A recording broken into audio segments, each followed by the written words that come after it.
We start the movie observing a car parked by the side of a strange road. The engine is running, but there is no one inside. The area around seems silent and deeply unsettling. And what is truly terrifying is that what led to this moment is far more disturbing than the scene itself. The narrative focuses on four friends who decided to meet one last time before going their separate professional paths. Tyler, James, Jessica, and Fisher get into a car and head out to find something to eat. At a certain point, they leave the city behind and take a turn off the main road. They should make another turn afterwards, but it never appears. The GPS keeps instructing them to go straight, but after a while, Tyler feels frustrated and decides to make a U-turn, thinking that maybe they missed the turn earlier. As they are returning, keeping their eyes peeled, Tyler suddenly hits the brakes. There is no road in front of them. It simply ends. Ahead of the car, there is nothing but dense forest. This makes no sense, as they really came this way. The others think that maybe they missed the turn again, but Tyler is convinced that there was no turn at all. He cannot comprehend how trees could be growing where there was once a road. He gets out of the car, approaches the trees, and even clears the ground, checking if the road is buried beneath everything. There is nothing, just solid ground and a thick forest. James also gets out, and at that moment, he notices someone sitting inside the forest. For a second, he thinks he is hallucinating, but then everything turns into chaos. Out of nowhere, a group of people comes running from the forest and surrounds the car. They are in panic, shouting for help, completely frantic, and behind them, even more people start to appear from the forest. James and Tyler stand frozen, watching the scene, trying to process what they are seeing. The group then surrounds the car. The window on Fisher's side is open, and several hands grab his arm, burying themselves with such force that they cause deep wounds. Jessica starts screaming, begging them to stop as they practically destroy him. She jumps into the driver's seat, puts it in reverse, and accelerates backwards. Tyler and James run in that direction in an attempt to get back in time. The crowd rushes towards the car again, but Jessica escapes with a maneuver and leaves them behind. The experience is absolutely terrifying. All four are shaking, hearts racing, trying to process what just happened, not knowing exactly where all those people came from and why they are so desperate. They keep driving, but Jessica notices something alarming. The fuel tank is almost empty. Moreover, Fisher's hand is bleeding profusely. They are forced to stop the car. Tyler quickly wraps a cloth tightly around Fisher's arm to slow the bleeding. Then it happens again. The people come running back and attack the vehicle. Jessica accelerates once more and takes off at high speed, but now all four are in shock, as these are not the same people as before. The first group is far behind them. The newcomers came directly from the forest by the road. This means that the entire forest is filled with people. No matter how far they drive, the moment they stop, they will be surrounded again. The only plan is to keep moving forward and stay alert for a turn. The moment they see it, they will get out of this place and never come back on this road. At least, that's what they believe. They keep driving. 6 hours pass. The sun is about to rise, and this is where things get really strange. The car is still running. The fuel should have run out long ago, but the gauge hasn't moved a bit. It is stuck exactly where it was 6 hours ago. This isn't possible. But the madness is that all of this is happening right before their eyes. Since they arrived here, Jessica stops the car again so they can switch seats. James is particularly careful. He makes sure that the engine never turns off. If the fuel gauge isn't moving, who knows what will happen if they turn the car off? It might not turn back on again. All four get out of the car for a moment, still trying to comprehend how they haven't been able to see a single turn all this time. Once again, people start coming out of the forest. As soon as they see this, everyone jumps back into the car, and Tyler accelerates. At this moment, they can no longer ignore this. They need to talk about what is happening. A road that never ends, a car that keeps running. People sitting silently in the forest, who only go mad when the vehicle stops and then run directly toward it. The question of what place this is crosses their minds. James is the most insightful of the group and doesn't downplay the situation. He suggests that maybe the four of them are already dead. Perhaps the car crashed the night before, and now they are stuck here. It could be the afterlife or a hell.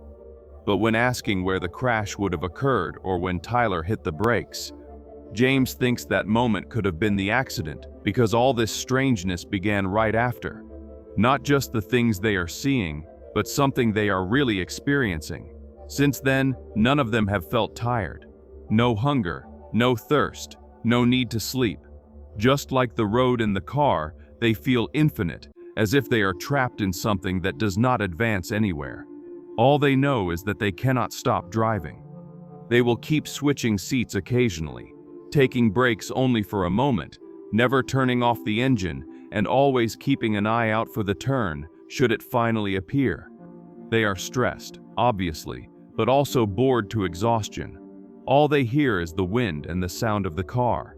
The radio doesn't work, no music, and no one even feels inclined to talk. They are all mentally drained, so they keep switching seats and driving. The only reason to change drivers is so that the person at the wheel can rest a little. But here's the problem. No one can sleep. No one feels tired. None of this makes sense, and now it's clear that the turn is probably not coming. Whatever this is, it isn't ending. According to James, they are dead. But there's a big problem with that theory. Fisher's injured hand, it is healing, and this does not align with the idea that nothing changes here. If his wound is getting better, then maybe they aren't dead after all. Yet no one else has a better explanation. James starts suggesting other possibilities. Maybe they are drugged. Maybe they fell into some kind of dimensional rift. Maybe they triggered an ancient curse without realizing it. He asks the others to think hard about this, and the doubt arises whether anyone did something bad enough to deserve this. Fisher admits that he told his mom he wasn't religious, and that really hurt her. Jessica mentions that she once tried to take her own life, but James shakes his head. He wants something related to driving, like hitting someone or causing an accident, but none of them have done anything like that. Tyler insists he made no mistakes. James says the same about himself. He even apologizes to everyone in case he caused any harm. Maybe that will put an end to the trip, but nothing happens. Then Tyler remembers something from the previous night, related to driving, that the others forgot. He said he broke up with his girlfriend because she wanted him to drive for 3 hours just to pick pumpkins. Tyler decided that breaking up was easier. Now, ironically, he is stuck on a never-ending trip. But how long can they just keep driving? The road is not ending, so they need to try something different. They purposely stop the car and start honking to attract the people in the forest. They set a timer on a phone. It is then that they discover 1 minute and 30 seconds. Every time the car stops, exactly 1 minute and 30 seconds pass until the people panic and start running toward the vehicle. This means that if they stop, they will only have 90 seconds of peace or 90 seconds to enter the forest and see what's around, because those people don't attack them as they only care about the car. So they decide to take advantage of this opportunity, as sitting still won't solve anything. As morning arrives, they stop the car again. Tyler sets a timer and rushes into the forest. He cannot go too far, but he ventures deep enough to see what is out there. From what he can observe, it is just forest in all directions, and scattered out there are people sitting or lying completely still, totally calm. But as the timer continues to run and the car remains stopped, these people begin to move. They stand up one by one, and panic resumes.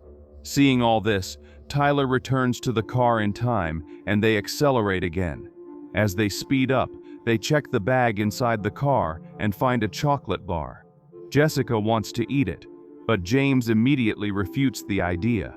He says it's a bad decision. If she eats it here, it might just stay in her stomach forever. Now they understand the 1 minute and 30 seconds rule, so they start stopping the car more often and using that time to test new things. They climb trees, enter the forest, observe the people, and even try some exercises. It is then that they realize something important. Even though they don't feel tired, they don't have unlimited energy either. At one point, they throw a piece of wood into the road. The plan is simple. If they see it again, it means they are trapped in a loop, but the wood never reappears. Therefore, this is not a loop. The road really is just incredibly long. During these stops, they formulate a new plan: interrogation. Whenever they stop the car, Tyler and James run into the forest. At the same time, Jessica turns the car so that it is further away. This gives Tyler and James some extra time because the people always run toward the car. In that interval, they grab one of the people lying on the ground, tie them to a tree, scare them, and demand answers. However, the person remains silent. So as soon as the 1 minute and 30 seconds run out, they panic and start screaming for help every time. Little by little, the four begin to collapse, reflecting on what kind of life this is that they are experiencing.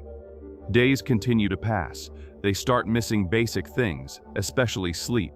Memories begin to fade. Time loses meaning. Then one day, they see another car parked ahead. Tyler slows down and stops at a distance. He is afraid that whoever is there will try to steal their car. He is about to turn around, but James doesn't let that happen. The whole goal is to keep moving forward. Turning back would erase all their progress, so James runs to the car alone. When he gets there, he realizes that no one is inside. There is no key, and the odometer has passed 1 million kilometers. Just think about that. How long has that driver been on the road? Would it be years or decades? And where did they go after abandoning the car? One detail matters a lot. That car is facing the opposite direction. It was returning, not moving forward like theirs. It's when the obvious question hits them all. Does this journey really mean anything? And that thought leads Tyler to do something he has not done before. He floors the car at high speed, thinking that if they die, all the problems will end soon. The others panic, so Tyler hits the brakes, choosing them over himself. Then a text appears on the screen. Tyler drove 56,182 miles. The reason we see that number is that Tyler's journey ends there. He gets out of the car and walks into the woods with James, but Tyler won't come back, and James doesn't try to stop him. Jessica doesn't want to leave Tyler behind. This is not a loop. As soon as they move forward, Tyler will be thousands, maybe millions of miles behind forever. But Tyler has already made his decision. Tyler's choice is simple. Being trapped in a box and driving forever is not living. If surviving means this kind of life, he doesn't want it. This life of 1 minute and 30 seconds is now theirs, not his. The journey continues with just the three of them. Eventually, they manage to make the music play in the car. For the first time, their ears are resting from the silence. They hear songs repeatedly. They talk for hours about random things. During the stops, they shout just to release their frustration. But only James does not participate in his friend's actions. Later, they find another abandoned car and take a marker from inside. This makes passing the time easier. They keep driving, and after an insane amount of distance, they find yet another car. The driver of this one is lying on the ground next to it. That's when they finally realize this is what happens to the drivers. Eventually, they break. They give up. But after traveling so far, something else changes. 1 minute and 30 seconds pass, and nothing happens. No one comes out of the forest, because there is no more forest. They have reached a point where almost no one ever arrives. That's why the forest is now empty. The scary part is officially over. They can take long breaks. There is no need to stay locked inside the car, but James is not interested in that. For him, these breaks are not freedom. What matters to him is progress. He wants to move forward and finish this road. He doesn't want to stop and breathe. In fact, now he is even more motivated because he is convinced they are really making progress, and he wants this journey to end as soon as possible. So he tells Jessica and Fisher directly that he will keep driving. No more seat swaps, no more stops. He is overflowing with confidence now. But Jessica and Fisher do not like this obsession at all. They just want peace. They don't even have a goal anymore. They realize that waiting only leads to disappointment. So eventually they decide to give up on the journey too. After more than 830,000 miles, they technically have illusory freedom. They can walk, stretch, live outside of the car. But now James is the one imprisoning them because he refuses to stop driving. He wants the end at any cost. But Jessica and Fisher already know the truth. This road will never end. So when they get the chance, Fisher turns off the car and pulls the key, hoping this will wake James up. Instead, he becomes violent. James fights him, grabs the key back, and tries to start the car again. He tells himself the engine is still warm, that it will work. Unfortunately, it doesn't work, and this shakes him. Continuing to cry, he keeps turning the key over and over again, and finally, the car starts. Without another word, he hits the gas and leaves Jessica and Fisher behind. The miles keep climbing. As he drives, it starts to rain. Another first, something that has never happened before. For a moment, he thinks this might be punishment for abandoning his friends. But the rain stops after a while, and he keeps driving day and night, no stops. Eventually, he reaches a place filled with abandoned cars, with no drivers, just vehicles lined up by the side of the road. This is the end. Ahead of him is the forest again, and it's when he realizes that his friends were right. This journey never meant anything. There was no progress, no answers, no reward. You still have to get off the road in the end, just like everyone else. All those cars prove this. Even after years of driving, every driver had to stop here. All this time, all those miles for nothing. Finally, he gets out of the car and eats the chocolate bar. And for the first time in a long time, it really tastes good. It gives him a feeling he should have felt when the road ended. And it's then that he realizes something painful. They could have felt this way at the beginning, the four of them, but he was the one who interrupted that, who said no. This realization makes him scream. Suddenly, he turns the car around and starts driving back, hoping against all logic that maybe, just maybe, he will find his friends again, no matter how long it takes. Along the way, he even picks up another driver and lets them ride with him. And surprisingly, this time James actually talks. He opens up more than he ever did with his own friends. After wasting the whole journey chasing an end, he finally understands what the journey was really for.